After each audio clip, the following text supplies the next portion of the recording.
ஆவாரம் பூவை தொட்டு அங்க இங்க பொன்ன தொட்டு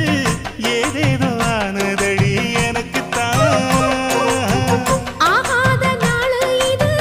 ஐயர் வந்து சொன்ன பின்னும் கூடாது மச்சானுக்கு நினைப்புத்தான் தொண்டக்குழி வத்தி போச்சு தாகந்தான் தாகந்தான் சமக்கொழி குவுதடி வா